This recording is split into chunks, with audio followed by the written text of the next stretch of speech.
IPS रेखा सिंह अपने भाई की बुलेट बाइक पर बैठकर अपनी दोस्त की शादी में जा रही थी। न कोई सरकारी गाड़ी, न कोई सिक्योरिटी गार्ड, बिल्कुल आम इंसान की तरह। उम्र लगभग 30 साल, चेहरा शांत लेकिन आत्मविश्वास से भरा हुआ। देखने वालों को लग रहा था जैसे कोई आम लड़की हो। जैसे ही आईपीएस रेखा सिंह हाईवे पर पहुंची, आगे पुलिस की बैरिकेडिंग लगी दिखाई दी। कुछ पुलिसकर्मी सड़क पर खड़े होकर वाहनों की जांच कर रहे थे। सबसे आगे इंस्पेक्टर अशोक राणा खड़ा था, वर्दी में और पूरी अकड़ के साथ। इंस्पेक्टर अशोक राणा का ट्रैक रिकॉर्ड बेहद खराब था। उसके खिलाफ कई बार रिश्वत लेने और फर्जी चालान काटने की शिकायतें दर्ज हो चुकी थीं, लेकिन उसके ससुर एक बड़े जज थे। इसी वजह से उस पर कभी कोई कार्रवाई नहीं हो पाई। अब वह जिस महिला को रोकने जा रहा था, उसे अंदाजा भी नहीं था कि यह महिला उसकी पूरी जिंदगी तहस नहस कर सकती है। आईपीएस रेखा को करीब आता देख इंस्पेक्टर अशोक राणा ने हाथ उठाकर इशारे से रुकने को कहा।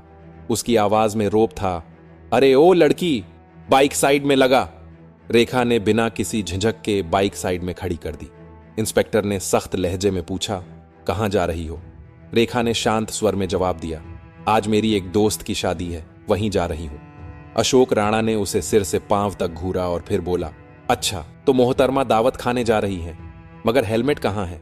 हेलमेट क्या तेरे पिताजी पहनाएंगे? और बाइक भी बड़ी तेज चला रही थी। तेरी खूबसूरती देख मेरा चालान काटने का मन तो नहीं कर रहा, लेकिन क्या करें, ड्यूटी तो ड्यूटी है, मजबूरी है, चालान करना ही पड़ेगा। यह कहते हुए उसने चालान बुक निकाल ली। रेखा समझ गई कि चालान तो बस बहाना है, उसकी नीयत खराब है, मामला कुछ और है। उसने शांति से कहा, सर मैंने कोई नियम नहीं तोड़ा है। यह सुनकर इंस्पेक्टर सख्त लहजे में बोला, ओ मैडम, हमें कानून मत सिखाओ। पुलिस हम हैं, तुम नहीं। कायदे कानून हमें अच्छी तरह पता है। रेखा बस चुपचाप उसे देखती रही। तभी अशोक राणा ने गुस्से में ऊंची आवाज में कहा, तू ऐसे नहीं मानेगी, तुझे कानून सिखाना पड़ेगा। अगले ही पल इंस्पेक्टर अशोक राणा ने अचानक उसके गाल पर जोरदार थप्पड़ मार दिया और गुर्राकर बोला, बहुत सवाल पूछती है, पुलिस जो कहे उसे चुपचाप सुनना चाहिए।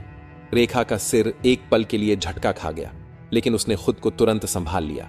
उसकी आंखों में अब गुस्से की तेज लपटें साफ नजर आ रही थीं। अशोक राणा ठहाका मारकर हंसा और अपने साथियों से बोला, अभी भी इसकी अकड़ बाकी है, लगता है इसे अच्छे से सबक सिखाना पड़ेगा। तभी एक सिपाही आगे बढ़ा और बोला, साहब इसे थाने ले चलते हैं, वहीं इसकी सारी अकड़ निकाल देंगे।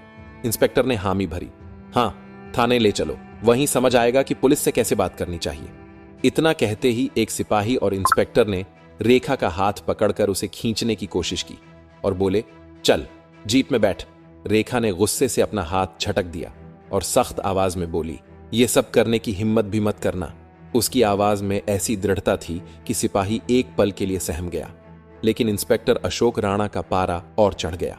उसने सिपाहियों को आदेश दिया, इसका घमंड तोड़ो। सिपाही आगे बढ़ा और बेरहमी से रेखा के बाल पकड़कर उसे जबरदस्ती घसीटने लगा। दर्द से रेखा कराह उठी, लेकिन फिर भी उसने अपनी असली पहचान छिपाए रखी। वह देखना चाहती थी कि ये लोग अपनी नीच हरकतों में कितनी हद तक जा सकते हैं। इसी बीच एक और सिपाही ने गुस्से में उसकी बाइक पर लात मारकर उसे नीचे गिरा दिया और बोला, बड़ी आई शरीफ बनने, अब तेरा खेल खत्म। रेखा अब पूरी तरह समझ चुकी थी कि ये लोग पुलिस की वर्दी में छिपे हुए गुंडे हैं। इंस्पेक्टर की आंखों में गुस्से की आग थी। वह गुस्से में बोला, बहुत देखी हैं तेरी जैसी पापा की परियां, दिन में 50 आते हैं तेरे जैसे। तू पुलिस से भिड़ेगी, अभी तेरी औकात दिखाता हूं। उसने अपने सिपाहियों को आदेश दिया, चलो रे, ले चलो इसे थाने, वहीं इसकी सारी नेतागिरी निकालेंगे। आईपीएस रेखा सिंह अब भी चुप थीं। उन्होंने अब तक अपनी पहचान उजागर करने का कोई इरादा नहीं किया था। वह देखना चाहती थीं कि प्रशासन किस हद तक गिर चुका है और ये लोग अत्याचार में कितनी दूर जा सकते हैं। इंस्पेक्टर अशोक राणा अब झुंझला चुका था। उसके सामने एक लड़की खड़ी थी जिसने थप्पड़ खाए, बाल खिंचवाए, हाथ पकड़कर घसीटी गई, लेकिन फिर भी उसने एक शब्द तक नहीं कहा। उसकी यह चुप्पी इंस्पेक्टर के अहंकार को और भड़का रही थी। उसने गुस्से से सिपाहियों को घूरते हुए आदेश दिया, ले चलो इसे थाने, वहीं देखेंगे इसका क्या करना है। 2 सिपाहियों ने रेखा के दोनों हाथ पकड़ लिए और जबरदस्ती घसीटने लगे। तभी रेखा ने पहली बार जोर से कहा, छोड़ो मुझे। इंस्पेक्टर हंस पड़ा और बोला, ओहो, अब जुबान खुली है तेरी, चल थाने में देखेंगे कितना बोलती है। थाने पहुंचते ही इंस्पेक्टर अशोक राणा ने जोर से चिल्लाकर कहा, अरे कोई चाय पानी और समोसे लाओ, आज एक स्पेशल केस आया है। रेखा अब भी शांत खड़ी थीं। वह गौर से देख रही थीं कि आम जनता के साथ पुलिस किस तरह का व्यवहार करती है। कुछ देर बाद इंस्पेक्टर ने अपने जूनियर को पास बुलाया और धीरे से कहा, सुन, किसी तरह इस पर कोई फर्जी केस बनाकर डाल दे। सिपाही चौंक कर बोला, क्या केस साहब? अशोक राणा ने कहा, कोई भी, चोरी, लूट, डकैती, जो भी ठीक लगे, बस इसे अंदर डालना है, इसकी अक्ल ठिकाने लगानी है, सारी नेतागिरी निकालनी है। रेखा यह सब सुन रही थी, लेकिन अब भी उन्होंने कोई प्रतिक्रिया नहीं दी। वह चुपचाप सब सह रही थी, मानो सही समय का इंतजार कर रही हो। इंस्पेक्टर अशोक राणा अपनी टेबल पर बैठा कलम घुमाते हुए बोला, अपना नाम बता और घर का पता बता। रेखा चुप रही।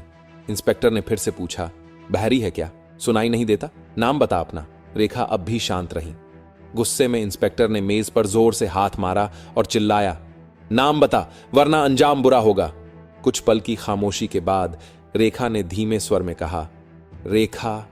इंस्पेक्टर ठहाका मारकर हंसा, बहुत चालाक है तू, लेकिन यहां ज्यादा होशियारी मत दिखाना वरना भारी पड़ेगा। इंस्पेक्टर ने एक सिपाही को इशारा किया और सिपाहियों ने जबरन रेखा को लॉकअप में डाल दिया। लॉकअप गंदा और बदबूदार था।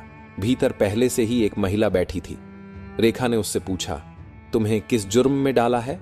महिला बोली, मुझे झूठे केस में फंसाया गया है। मैं बाजार में सब्जी बेचती थी। हर रोज इंस्पेक्टर अशोक राणा मुझसे फ्री में सब्जी लेकर जाता था। एक दिन मैंने फ्री में सब्जी नहीं दिया तो मुझ पर झूठा आरोप लगाकर मुझे जेल में डाल दिया। फिर उसने रेखा से पूछा, और तुझे? रेखा ने शांत स्वर में जवाब दिया, कुछ नहीं। अब वह और गहराई से सोच रही थी, अगर एक आईपीएस अधिकारी को बिना सबूत यूं ही अंदर किया जा सकता है तो आम जनता का क्या हाल होता होगा।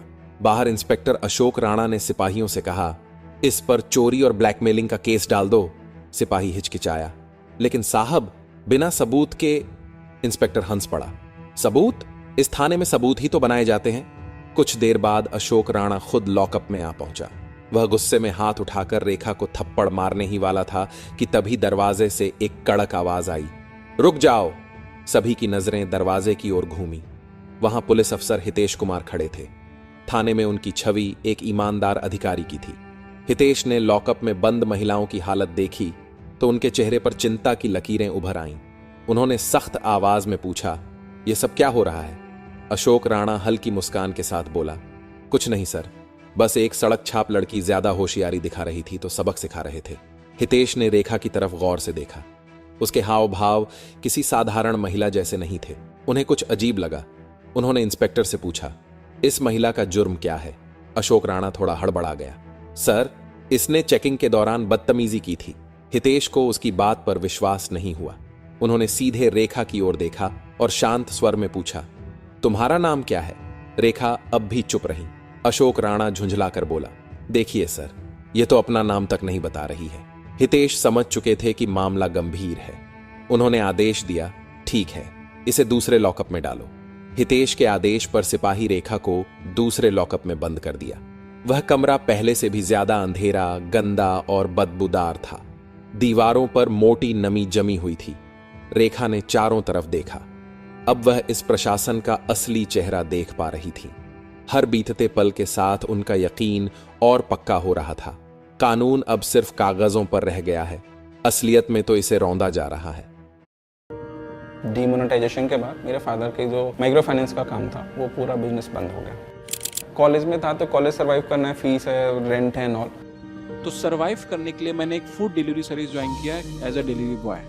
तो रोना भी आता था, बट मुझे पता था कि मेरी ज़िंदगी मैं ही सुधार सकता हूँ। तो फिर ट्रेडिंग स्टार्ट करी। मैं फुल टाइम ट्रेडिंग कर रहा हूँ सिंस लास्ट 8 ईयर्स। जो मेरी ट्रेडिंग स्टाइल है ना, बहुत कंजर्वेटिव है।